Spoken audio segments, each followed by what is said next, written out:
We all have our demons. Not enough pain. What is up, YouTube? It's Kaylriene, back with another video. Today we're doing part 2 of my Tanxiety series. We're talking about overcoming the challenges that people have when they start tanking. I'll be honest and upfront. When I first initially made the video last week, I didn't expect that it was going to be much of a series. I thought it was just going to kind of be sort of a one-off thing. But there was a lot of good, positive response to it. And I started having more ideas for additional videos I could make in that same vein. So I wanted to have a couple of different series of videos to talk about, because I realized in the first one, I talk a lot about the process of kind of learning how to tank, but not about sort of the psychological hang-ups a lot of people do have. So today I think the first thing to communicate is the time and leadership variable.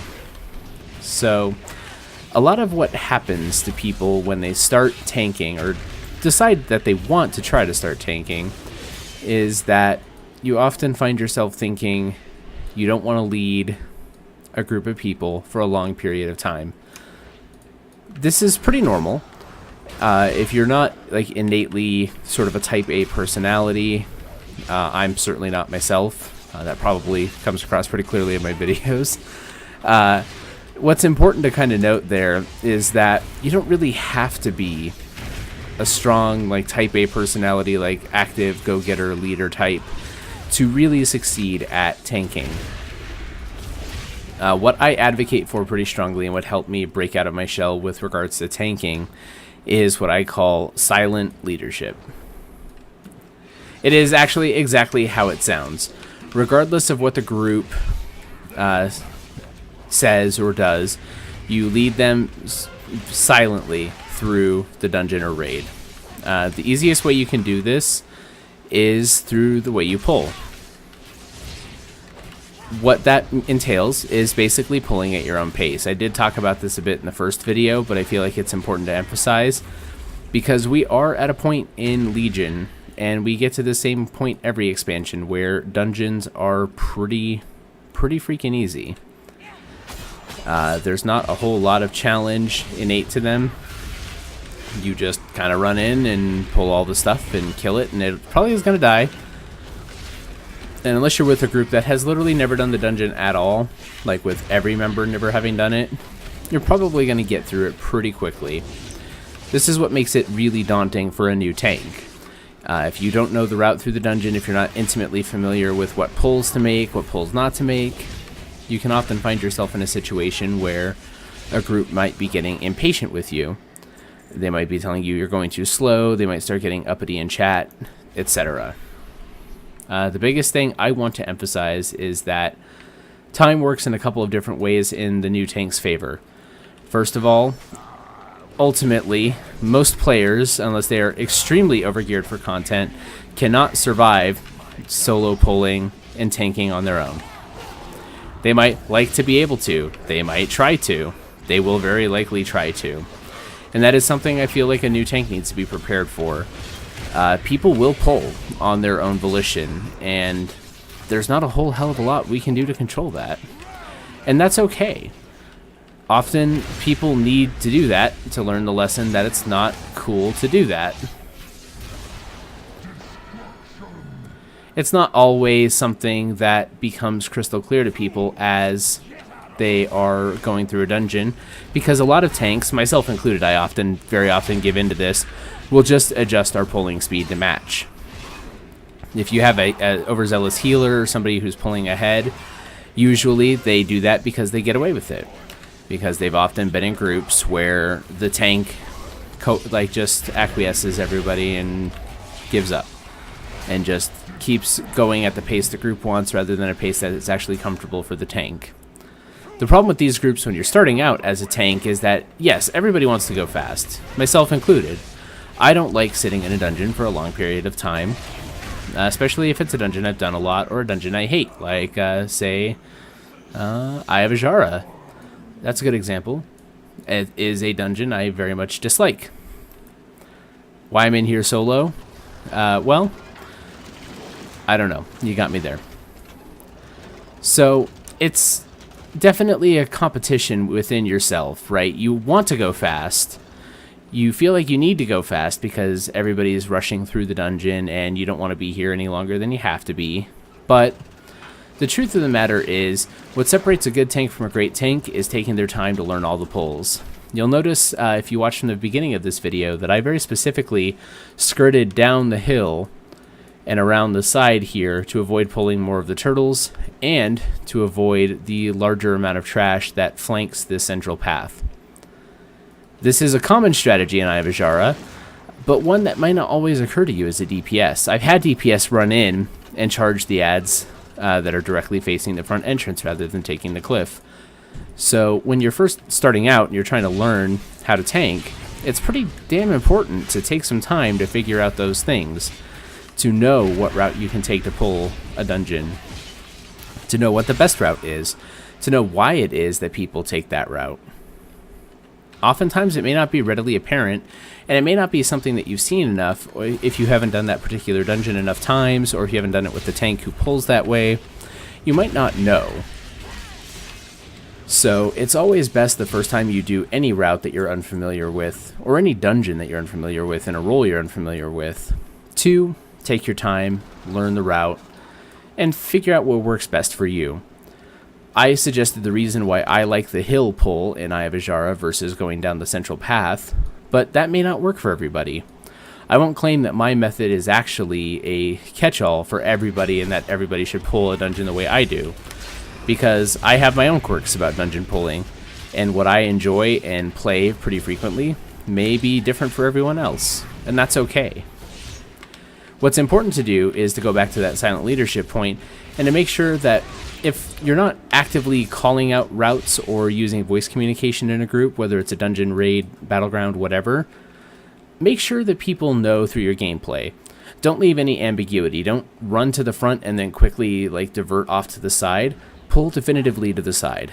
Start there, wait for people to catch up. One thing I often tend to do is jump near where I intend to start pulling. So I'll walk over to a side here, and I'll kind of jump here to catch everyone's attention. Admittedly, this doesn't always get everybody, but if you're not talking or you don't have a group that's very talkative in chat, usually they're paying attention to where everyone's positioned, at least a little bit. So that will help. Once you have everyone's attention, you want to make sure that you lead by example. You pull only what you want to pull. You position everything in a way that shows that you have your maximum tank capacity and that you're ready for them to start DPSing stuff down.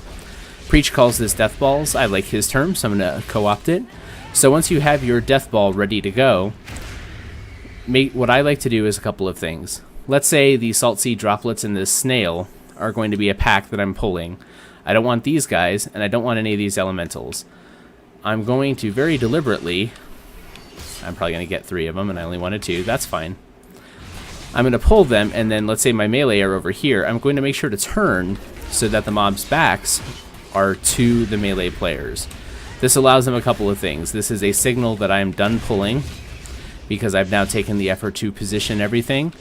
It's gotten everything rounded up nice and compact so that it's ready to be DPS'd, and most importantly, it's put the backs of the mobs facing at my melee players. This allows them to do maximum damage because they can't be dodged, or, well, actually, they can be dodged, but you can't be parried from behind. I think mobs can't dodge from behind. It's been so long since I've played a melee DPS, full-time. Anyways, nonetheless, it sets them up for maximum DPS, and it is a signal that, with positioning, you can tell them, without having to actually say anything, you've got them lined up and ready to be DPS'd. So that's one of the things I like to use. If you're pulling a bigger group, this tends to become more apparent. The other thing I like to do is that as long as I'm still pulling mobs, I will never stop moving. I'm going to kill this slime first, the snail that has slime, and then I'll kind of show you an example of that. The reason I like to continue moving for as long as I intend on pulling stuff is because it's a clear signal to casters and to your healer that they need to remain mobile. They shouldn't be running ahead. They shouldn't be stopping to cast unless they have something they can cast really quickly. Healers might need to spot heal you or a DPS. They might have other stuff that they need to take care of. So it's actually really pretty helpful for your DPS players to see, and your healer as well, for you to continue moving to show that you're going to be pulling more. So there are all these gill goblins here, and there's a second pack over there. Now, if I just wanted to pull these, I would round them up and just stop right here. But my goal is to show unambiguously that I'm going to keep pulling more. So I'm going to run over here and I'm going to tag this other pack. I'm going to see if they can kill me. This is a fun challenge. Now that I've got them positioned, I'm going to turn their backs to face at my melee DPS players and my casters, my entire group. So now they know, without any doubt, I'm done pulling. This way they know I'm not going over here to pull another pack. I'm not going back there to get any other pack. I've stopped right there. I've planted. I didn't stop moving until I had everything rounded up right where I wanted it. This is one of the easiest ways you can communicate to a group without having to type a chat message or use voice comms if you're in a pickup group or anything of the sort. So it allows you to communicate very, very clearly what you're doing. There's no ambiguity in that. If you're moving, they need to be moving too. When you stop, they should probably stop and start DPSing stuff.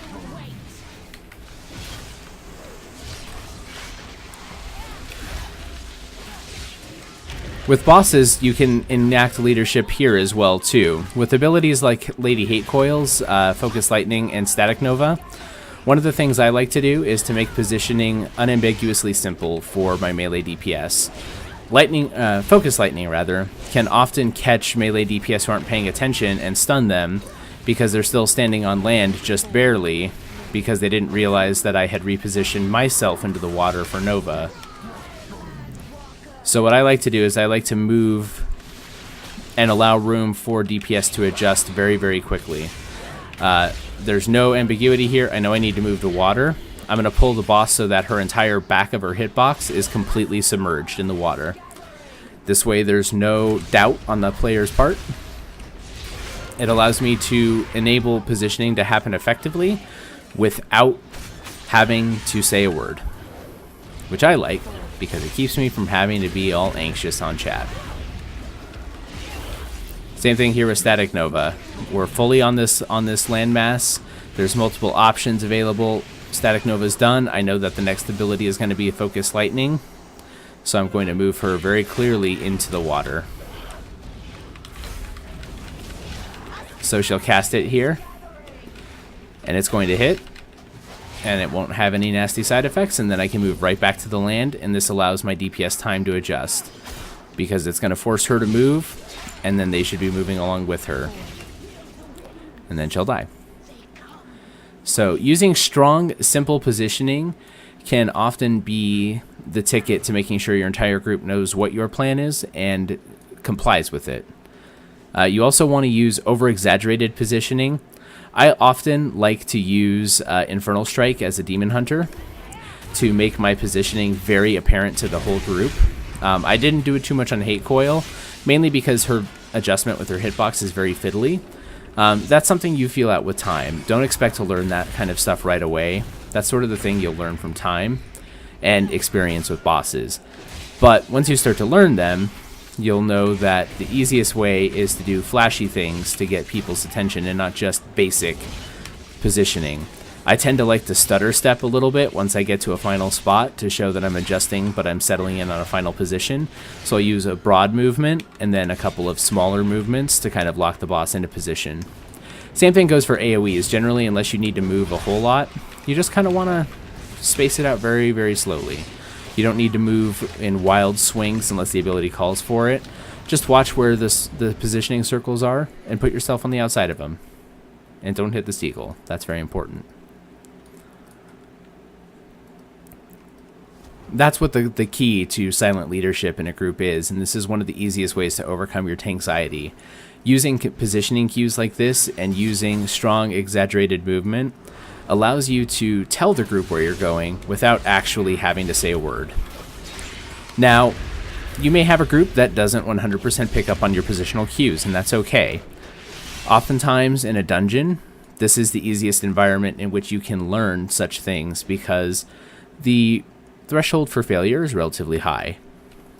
If a tank dies in a normal dungeon, it's probably not going to be the end of the world. There will be stuff that can hit the DPS and healers reasonably hard, but not a lot of stuff in here will actually super harm anybody that is a non-tank. Oh, I'm going to get that seagull. I did. There he is. That's also why you don't macro things. This helps me a lot with my anxiety early on because often what you tend to expect from a tank is that they're going to be very actively chatting and telling everybody how to position, where to be, what to do. But you can do that without words. You can do that pretty strongly without having to say anything. You just position yourself using broad strokes to show bigger steps of movement and then sort of smaller refined steps to position yourself out of range of certain abilities or to move out of immediate danger. This communicates pretty clearly what's happening with the group, and it adjusts one of the things I really dislike about new tanks, which is something I'm sure everybody's experienced as a DPS or healer, which is a tank that moves way too much. I used to be this guy. Alright, so see these crabs right here? I'd pull them, I would do some AoE, get them rounded up, get some threat on them, and then, oh, they're kind of hurting. I need to really reposition them. Oh no, they might be able to attack my back. I need to get them again and again and again. I gotta keep moving, gotta juke them. Right? I think everybody's had a tank experience like that, and it's pretty awful. Nobody wants to play with that tank. So, the easiest thing I've learned is, and it's going to sound kind of stupid, but bear with me on this. I am going somewhere with this point. The easiest way to not be that tank is find a spot and stay there. This is also my rule at BlizzCon, by the way. If you see a seat that's good enough, you see a spot that's going to work well enough for your purpose, just stay there.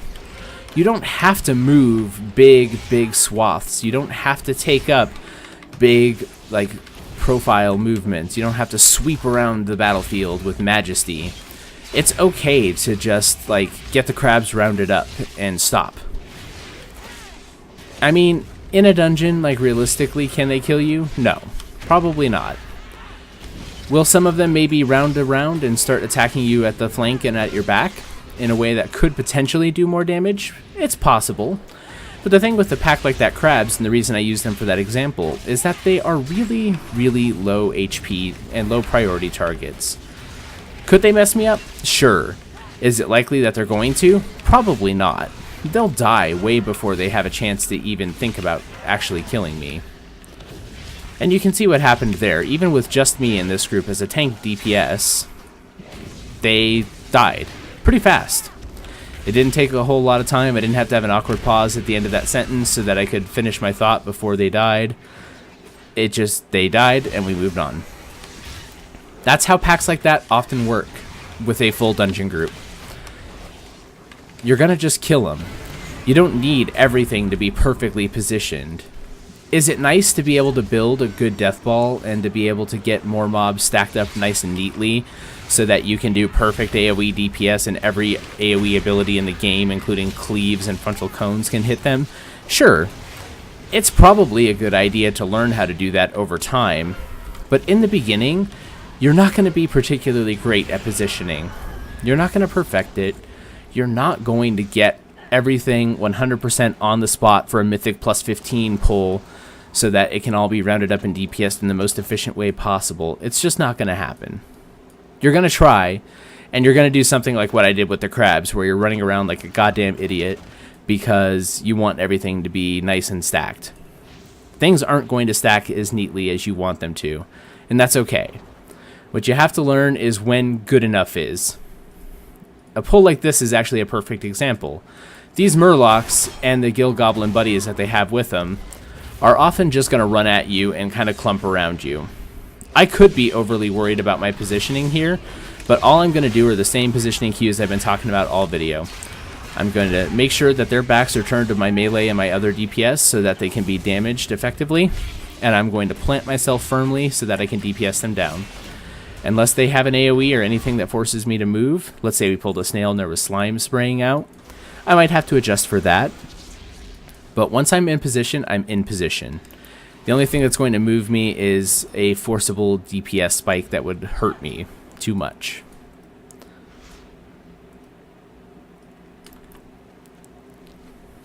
The other thing to learn with silent leadership is a good way to examine routes like this. I've seen a lot of DPS that run ahead of tanks and tend to pull these murlocs over here on the side because they're over anxious, or they'll pull the Scrog because they get too crazy. If you're the tank and you're out in front, you can lead very effectively by showing them a very simple route and taking exaggerated turns to show them when they can move safely.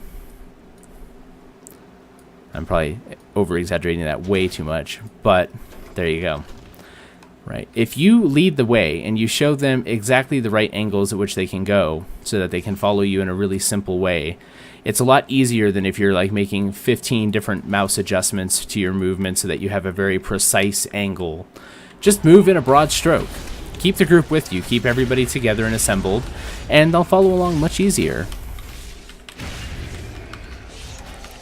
That's one of the easiest ways that you can be a silent leader for your group as a new tank. Now, in talking about knowing trash, we haven't really come back to that point too much yet, but these Scrogs are actually a great example of that. This pack on Mythic, if you're undergeared as a tank, underprepared, your artifact weapon's not super high level, these guys can kill you. They often stack on each other, they buff each other, they have abilities that overlap and are pretty goddamn strong. So this is one example of a thing where you want to know the pull a little bit better. The first time you come through here, I would definitely recommend doing it on a lower difficulty and just kind of feeling it out. See what hits you, see how much damage you take. Look at a log after, for example, my Skada up here in the corner, and just take a look at the damage that you take. It'll tell you I took about 2.7 million damage from an attack. It doesn't tell me where it came from. Fair enough. But often it should, in-game DPS meter should have a damage taken that will actually log the damage you took and from what sources. If you see trash that has special abilities, that does additional damage, or has some sort of debuff, make a note of it.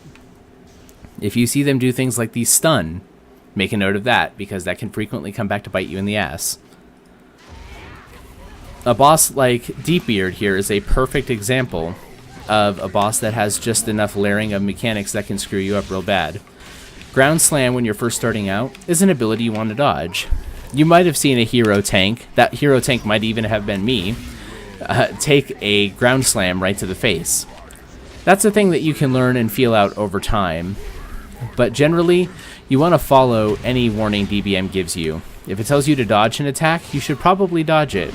If you want to set a good example for your healer and the rest of your DPS, you should dodge anything they have to dodge too. I could stand in those whirlpools. I could pop Empower Wards and actually scumbag an agility buff out of it, but my healer would be super pissed at me for doing that, because often a newbie healer is going to look at that and see a disaster waiting to happen. You don't want to be that for a new anyone, especially when you're a new tank. Especially when you have bad Tanxiety, because oftentimes that is going to be the kind of thing that leads a group to start calling you out and getting aggressive with you, which is uncomfortable and becomes one of the reasons that you may not ever tank again. So make sure to watch for those DBM warnings. Make sure your DBM is kept up to date. Make sure that you follow the warnings and you watch for the mechanics. A lot of them oftentimes are built very, very simply so that you can really see how things work. This bubble is one of the few mechanics in the game that isn't quite as clear. But if you've been doing these dungeons since launch, you've probably at least seen it from a DPS perspective. If something hits you that you're familiar with because you've been hit with it as a DPS or a healer, that often gets handled exactly the same way as a tank. If I get the bubble on Deepbeard, and he gets Gash's bubble on me like this, I don't actually treat this any differently than a DPS or healer would. I want to take damage to remove the bubble so that it doesn't burst and do a big raid-wide AoE later on. So my goal is to get it off of me as quickly as possible, exactly the same way as it is for a DPS or a healer. That mechanic actually works a little bit in our favor as a tank, because we're often getting walloped in the face anyways, but just make sure that you treat it exactly the same way. There's no need to differentiate as a tank on a lot of those mechanics. Another good thing to point out is that the Dungeon Journal should very specifically call out those things as well. They'll tell you move to avoid damage from ground slam, move to avoid the aftershock from the quake, which I admittedly did not do too much, and then avoid damage with Call of the Seas. So it'll call out pretty specifically. I can look at abilities here and I can see Gaseous Bubbles. So it absorbs 250,000 damage but causes an explosion if not depleted. So it's worth looking at the summary in Dungeon Journal, but as a tank, it's always a good idea to also look at the abilities tab specifically. On a fight like Deepbeard, you'll notice that none of the summaries for that boss included Gaseous Bubbles at all. Now, that might be okay. I've seen a lot of groups actually at this point in time are able to ignore that. But when you're first starting out and you're learning, you kind of want to see how everything goes. You want to do everything correctly because you want to see what success looks like in all regards. It's not worth seeing if you can cheese or scumbag a mechanic. Oh, you know, that frost explosion is the healer's responsibility, so it doesn't matter. Just think about it. Like, the healer often is going to be just as anxious as you are because they're in a role of similar profile and blame.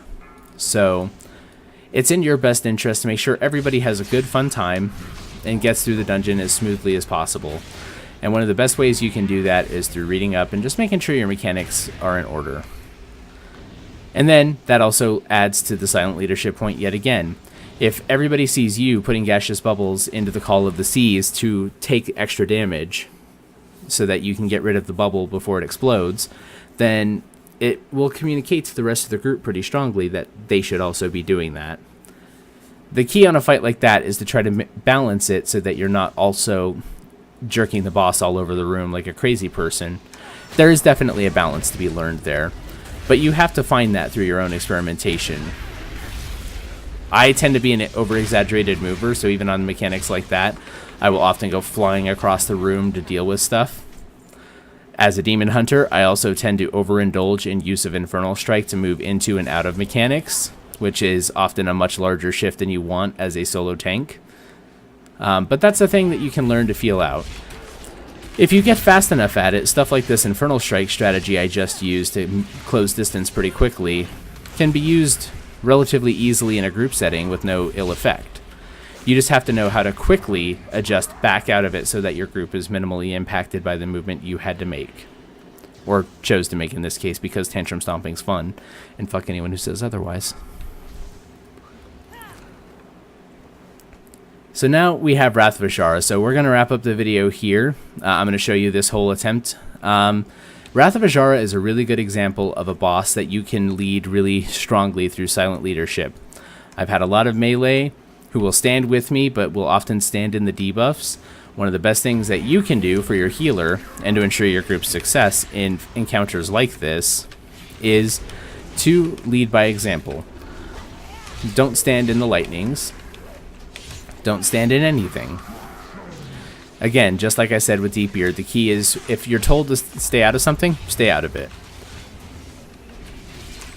Leading that through example for your group actually does go a long way. It's weird to think that you can have that much of an impact just by playing the game properly, but a lot of times people do pay attention to what the tank's doing, what kind of debuffs to take tanks, what you stand in, what you don't stand in. So if you set a really good example for the rest of your group, they will follow. In this case, my example is I wish I could dispel so I didn't have to get arcane bombed while I'm soloing this, but you can kind of see the idea here. So as we continue through the fight, the other best thing you can do is try to accommodate your players as well. On a fight like this where positioning is a little more open and flexible, I always like to try to stick to a tight quadrant or so on the boss the best I can. What that means for a boss like this is to strafe very minimally, to kind of pick a spot, and only to move out of it when something like, say, Massive Deluge or these waves forces you to do so. and then to reoccupy that space as quickly as possible. This makes it so your tank, well, you as the tank rather, doesn't have to move very far. It makes it so that your healer knows where you're going to be. It allows all of your DPS, both ranged and melee, to stack and find a good spot where they can hang out so that they'll be within range of the healer. And it kind of keeps everybody kind of grouped up and able to take the buffs together. If you know where the waves are going to be for your quadrant, then you're not having to watch as it like cascades all the way across the room and tries to catch everybody else. If everybody's in the same quadrant here positioned adequately, as I just took a torrent right to the face,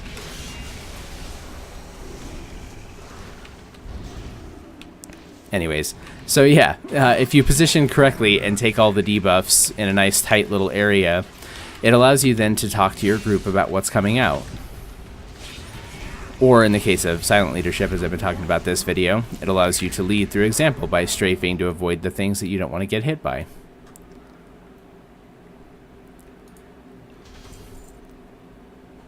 And getting Warforged normal boots. Hooray! So at the end of the day, definitely do a normal dungeon to start out. Break your Tanxiety with something easy. Don't try to jump right into a heroic, even if you're 938 geared from doing all that DPS. Take it slow, feel it out, do something that's easy and low risk, and you'll see that by the end of a video, by the end of a 20-minute video or less, you can actually be done with a dungeon. You can be over it and you can have conquered some of that fear. I would recommend definitely running multiple normal dungeons to get acquainted if you're starting out for the first time. It's also good to run at least one if you're tanking on a new class or a new spec, just to get familiar with all the abilities that you have at your disposal. You don't want to rush in too hard and get, beaten up because you're not quite familiar with the class that you're playing. Definitely take the chance to learn. Take the chance to see what abilities you have and to see how you deal with things. In future videos in this series, I'll actually be going through each of the classes, but my next video is going to be more, again, on the psychology of tanking. So in Tanxiety Part 3, we're going to be talking about managing stress when things don't go well. So thank you so much for watching. This is Kaylriene signing out. If you liked what you saw here, make sure to give me a like, subscribe, and a comment down below. If you didn't like it, you're always free to go down there and downvote and give me a comment for that as well. I read them all. I welcome them all. I won't take your criticism too much to heart, but I always like constructive ideas. And if you like what you have seen here, there's also a lot more you can take in on other websites. At twitch.tv/Kaylriene, I stream 6 nights a week, Monday through Saturday. I also write long-form blog posts about World of Warcraft and other games over at kaylriene.wordpress.com. And I also tweet about games pretty regularly at Kaylriene. Links to all of those are down in the description. Thank you so much for watching, and until next time, take care, and I'll see you then. Thank you.